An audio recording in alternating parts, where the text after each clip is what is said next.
আসসালামু আলাইকুম ওয়া রাহমাতুল্লাহি ওয়া বারাকাতুহু। প্রিয় দর্শক, পবিত্র মাহে রমজান উপলক্ষে নববাংলার বিশেষ আয়োজন শনি রমজানের বাণী। প্রতিদিনের ন্যায় আজও চলে আসলাম আপনাদের মাঝে নতুন আরও একটি পর্ব নিয়ে, গুরুত্বপূর্ণ পর্ব নিয়ে। আমাদের এই অনুষ্ঠানটি স্পন্সর করেছেন TCL agro and dairy farm. দর্শক, প্রতিদিনের ন্যায় আজ আমাদের মাঝে উপস্থিত হয়েছেন সুবহানবাগ জামে মসজিদের সম্মানিত খতিব হযরত মাওলানা মুফতি আব্দুল মোমিন হাফিজাহুল্লাহ। খুশির মাতম ধরাই মানিশা ইবাদাতের মহিমায় রহমা পা অপাশে রহমে বাণী শুনি শুনি রমজানের বাণী রমজানের বাণী শুনি রমজানের বাণী রমজানের বাণী।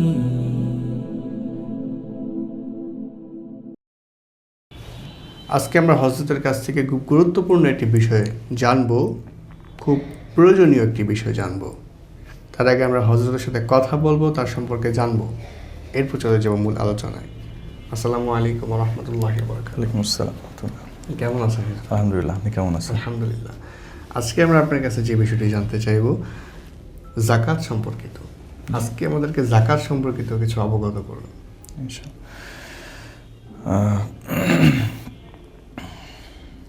মহান রব্বুল আলামিন তার পবিত্র কালামুল্লাহতে বলতে সূরা বাকারা 2 নম্বর 3 নম্বর আয়াতে বলতেছেন হুদাল লিল মুত্তাকিন। এবং এই প্রিয় দর্শক, আপনারা দেখছেন পবিত্র মাহে রমজান উপলক্ষে নববাংলার বিশেষ আয়োজন TCL agro and dairy farm নিবেদিত শনি রমজানের বাণী, powered by Tanvir constructions limited, DN medical services ও Dohar Malabis, sponsored by daffodils high school, Sunnati Bazar, icon tailors ও Al Aqsa collection. Co sponsor Dohari enterprise, holy Quran international madrasa, Dohar Islamic academy ও আলোড়ন। এখানে মহান রব্বুল আলামিন তার পবিত্র কালামুল্লাহতে 32 জায়গায় নামাজের কথা উল্লেখ করেছেন এবং সঙ্গে সঙ্গে তার যাকাতের কথা উল্লেখ করেছেন। এবং যেখানে যেখানে যাকাতের কথা উল্লেখ করেছেন যে হুদাল্লিল মুত্তাকিন, এই কোরআন মুত্তাকিদের জন্য হেদায়েত স্বরূপ। মুত্তাকি ব্যক্তিকে আল্লাযীনা ইউমিনুনা বিল গায়ব, মুমিন মুসলমান যে অদৃশ্যের প্রতি সে ঈমান আনবে। তারপরে ওয়া ইউকিমুনাস সালাহ, এবং সে আল্লাহ পাকের নামাজ আদায় করবে, দাসত্ব করবে, 5 ওয়াক্ত সালাহ আদায় করবে। এবং তারপরে মহানবী বলতেছেন অমিম্মা রাযাকনাহুম ইউনফিকুন, আমি তাকে যে নিয়ামত দান করেছি, যে অর্থ সম্পদ দান করেছি, সেখান থেকে সে আল্লাহ পাকের রাস্তায় ব্যয় করবে। তো এইখান থেকে কিন্তু ইস্তেদলালভাবে চলে আসে যে প্রতিটা ব্যক্তির উপরে যার অর্থ সম্পদ আছে, নিসাব পরিমাণ অর্থ সম্পদ আছে, যেটার উপরে সে 1 বছর অতিক্রম করেছে, যাকাতে যে অর্থ সম্পদ আছে যে 40 ভরি 40.5 ভরি রূপা এবং আপনার 7.5 তোলা সোনা এবং 52.5 তোলা রূপা, এই যে নিসাবটা আছে বা এই সমপরিমাণ অর্থটা যে আছে, যখন কোনো ব্যক্তির উপরে এই অর্থটা 1 বছর অতিক্রম করবে, তখন তার উপরে জাকাত দেওয়া আবশ্যক। তো যদি আমরা এই জাকাতের বিধানকে অস্বীকার করি, তাহলে কিন্তু আপনাকে কাফের পর্যন্ত পৌঁছায় দিবে। আর যদি আমি জাকাত ফরজ হওয়ার পরেও না দিই, তাহলে কিন্তু আপনি ইসলামের দৃষ্টিতে ফাসিক হিসেবে সাব্যস্ত হবেন। তো মহান রব্বুল আলামিন আমাদের উপরে যে জাকাতকে আবশ্যক করেছেন, যেমন মুসলমান হওয়ার পরে নামাজ পড়া ফরজ, রমজানের রোজা রাখা ফরজ, হজ ফরজ হলে হজ করা ফরজ, অনুরূপভাবে জাকাত ফরজ হলে নিসাব পরিমাণ মাল পাওয়া গেলে 1 বছর অতিক্রম হলে তার উপরে জাকাতটাও তেমন ফরজ। আমরা অনেক সময় দেখা যায় যে আমরা মুসলমান হওয়া সত্ত্বেও জাকাত দিতে আমরা গড়িমসি করি, জাকাত দিতে অনীহা প্রকাশ করি। যদি আজকে আমাদের সমাজ ব্যবস্থা জাকাতের সমাজ ব্যবস্থা হতো, যদি আমরা সবাই হিসাব করে জাকাত আদায় করতাম, তাহলে আজকে আমাদের সমাজে গরিব মানুষ খুঁজে পাওয়া যেত না। আমরা প্রত্যেকেই স্বাবলম্বী থাকতো, প্রত্যেকেই দেখা যাচ্ছে যে তার কর্ম নিয়ে যে সে ব্যস্ত থাকতো, কেউ হাত পাতার লোক থাকতো না। ইসলাম যে আমাদের যে শিক্ষাটা দেয়, এই শিক্ষাটা চমৎকার একটি শিক্ষা। আল্লামা তাকি উসমানী সাহেব বলতেছেন যে আল কোরআন এবং আল হাদিস একজন মুমিন মুসলমানের জন্য পরিপূর্ণ জীবন বিধান। একজন মুমিন মুসলমান তার জীবনের সমস্ত সমস্যার সমাধান সে আল কোরআন থেকে পেয়ে যাবে। আল কোরআন এমন একটা গ্রন্থ, অলৌকিক গ্রন্থ, যে আল কোরআন এমন এক অলৌকিক গ্রন্থ যে কোনো ব্যক্তি কোনো সমস্যার সম্মুখীন হয়েছে, তা সে দুনিয়াবি হোক আখিরাতের হোক, যখনই কোনো সমস্যার সম্মুখীন হবে আল কোরআনের দ্বারস্থ হবে, ইনশাআল্লাহ তার চমৎকার সমাধান আল কোরআন তাকে দিয়ে দেয়। তো জাকাত, যদি আমরা জাকাত পুঙ্খানুপুঙ্খ আদায় করতাম, দেখেন আজকে বিধর্মীরাও কিন্তু তারা অর্থ সম্পদ ব্যয় করে, তারা পার্সেন্টেজ হিসেবে ব্যয় করে।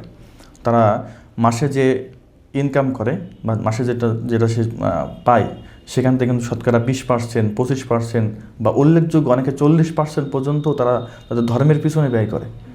আর মহান রব্বুল আলামিন বলতেছেন যে তোমরা ধর্মের পিছনে না, বরং তোমরা তোমাদের মুমিন মুসলমান যারা গরিব অসহায় আছে তাদের পিছনে ব্যয় করো। জাকাত দিলে কিন্তু আসলে যে জাকাত দেয় তারই উপকার। আমরা দেখি বাহ্যিক দৃষ্টি দেখি যে জাকাত দিলে হয়তো আপনার অর্থ সম্পদ কিছু কমে যাচ্ছে, কিন্তু আসলে অর্থ সম্পদ কমে না, বরং আপনার অর্থের সম্পদের মধ্যে বরকত আরও চলে আসে। আমরা দেখি যে কিছু টাকা আমার হাতছাড়া হয়ে যাচ্ছে, কিন্তু আসলে হাতছাড়া হচ্ছে না, বরং আপনার অর্থ সম্পদের যে ময়লা ছিল ওই ময়লাটা দূর হচ্ছে। আপনি কি সুস্থ ও উন্নত জাতের গরু খুঁজছেন? আমাদের খামারে রয়েছে যত্ন সহকারে লালিত দেশি ও উন্নত জাতের গরু, নিয়মিত ভেটেরিনারি চেক আপ এবং প্রাকৃতিক খাবারের ব্যবস্থা। দুধ, বাছুর বা কোরবানির গরু সবকিছুই পাবেন ন্যায্য দামে। আজই যোগাযোগ করুন TCL agro and dairy farm, Banaghata, Mollabari, Dohar, Dhaka. অর্থ সম্পদের যে আগাছা ছিল ওই আগাছা দূর হচ্ছে। কেমন আগাছা? যেমন দেখবেন একটা ঘর, পরিত্যক্ত ঘর, যদি সেখানে কিছুদিন পর আগাছা জন্ম নেয়, যদি ওই ব্যক্তি ওই আগাছাকে সে যদি পরিষ্কার না করে, তখন কিন্তু ওই আগাছা তার পুরা ঘরকে জিন ভূতের আস্থানা বানায় দেয়। তো মালের ময়লা এমন একটা বস্তু যে যদি আমি ওই বস্তুটাকে পরিষ্কার না করি, তাহলে কিন্তু ওই ময়লা বা ওই আগাছা আপনার পুরা সম্পদকে ধ্বংস করে দেবে।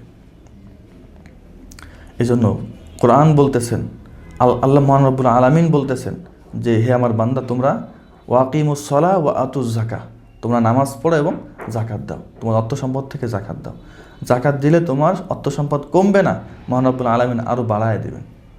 যদি আমরা জাকাত না দিই তারও শাস্তি আছে, দিলে উপকার ফায়দা আছে, না দিলে শাস্তি আছে। ফায়দা কি?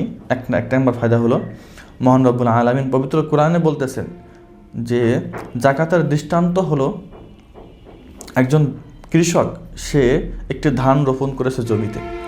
তো ওই ধান থেকে একটি চারা গজাবে, চারা গজানোর পরে ওই একটা চারার 7টা শাখা প্রশাখা, এবং ওই 7টা শাখা প্রশাখায় প্রতিটা শাখায় আপনি 100টা করে সে ধান পেয়েছে। তাহলে ওই ব্যক্তি কিন্তু 700 ধান পেয়ে গেল। প্রতিটা শিশিতে বা প্রতিটা শিশে যদি 100 করে হয়, তাহলে 700 ধান সে পেয়ে গেল।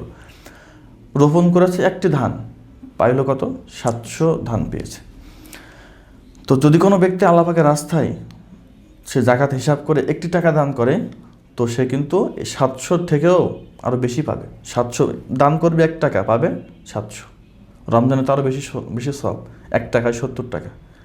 আর মহান রব্বুল আলামিন শুধু 700 বলেই ক্ষান্ত হন নাই, মহান রব্বুল আলামিন বলতেছেন যে আল্লাহু ইউযাইফু লিমান ইয়াশা, মহান রব্বুল আলামিন যাকে চান তাকে বহুত গুণ আরও বৃদ্ধি করে দেন।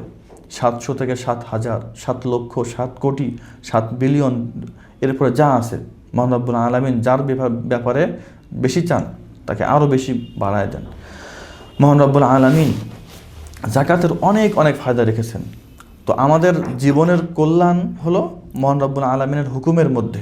আমরা মনে করি যে আমরা মনে অনেক আকেলমান, কিন্তু যদি আমি জাকাত না দিই তাহলে মনে রাখেন আমি আকেল না, আমি জাহেল। যদি আমি জাকাত না দিই তাহলে আমি আকেল নয়, বরং জাহেল। কারণ আমার সৃষ্টিকর্তা আমার কল্যাণ কোন পথে তিনি সেটা ভালো করে জানেন। এজন্য তিনি বলতেছেন, হে আমার বান্দা, ওয়াকিমুস সালাহ ওয়া আতুজ যাকাহ, তুমি নামাজ পড়ো এবং তোমার মাল থেকে তুমি জাকাত দাও। এজন্য আমরা মনে করতে পারি যে আমরা জাকাত না দিলে হয়তো আমার কিছু টাকা বেঁচে যাচ্ছে, বরং আমি আমার সম্পদকে ধ্বংসের দিকে নিয়ে যাচ্ছি। মহান রব্বুল আলামিন আপনাকে আমাকে সবাইকে জাকাত ঠিকমতো আদায় করার এবং জাকাতের গুরুত্ব বোঝার তৌফিক দান করেন। একটা বিষয় বলবো, সেটা হলো জাকাত না দেওয়ার শাস্তি। জাকাত না দেওয়ার শাস্তি হলো, যদি কোনো ব্যক্তি জাকাত না দেয় তাহলে ওই সম্পদ কাল কিয়ামতের ময়দানে অনেক বড় একটি সাপে রূপান্তরিত হবে। মুসিলা ইয়াউমাল কিয়ামাতি একটা কিয়ামতের ময়দানে অনেক বড় সাপে রূপান্তরিত হবে। ওই সাপের 2টা চোখ থাকবে কালো বর্ণের, হাদিসে এটা আসতেছে। ওই সাপ আপনার চোহালে কপালে আপনার পুরা দেহে দংশন করতে থাকবে, কামড়াতে থাকবে, আর বলবে আনা কানজুকা আনা মালুকা, আমি তোমার ওই সম্পদ, ওই জমাকৃত সম্পদ যেটা তুমি জমা করে রেখেছিলে, তুমি জাকাত দাও নাই, এজন্য যদি আমি জাকাত না দিই তাহলে কিন্তু কঠিন শাস্তির সম্মুখীন হব। আমি নববাংলার মাধ্যমে সমস্ত মুসলমান ভাইদেরকে বলবো যে আমরা জাকাত আদায় করব। জাকাতের বিষয়ে কোনো গড়িমসি করব না, আমরা কোনো অনীহা প্রকাশ করব না। জাকাত দিলে আপনারই লাভ, জাকাত দিলে আপনার সম্পদের হেফাজত হবে। মহান রব্বুল আলামিন সবাইকে তৌফিক দান করেন। আমিন।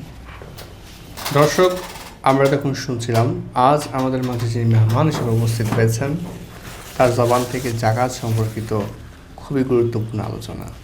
হজরত আমাদেরকে অত্যন্ত চমৎকারভাবে জাকাতের যে নিয়ম কানুন এবং জাকাত না দিলে কি হবে কাল কিয়ামতের ময়দানে হজরত আমাদেরকে খুব অত্যন্ত চমৎকারভাবে বুঝিয়ে দিলেন।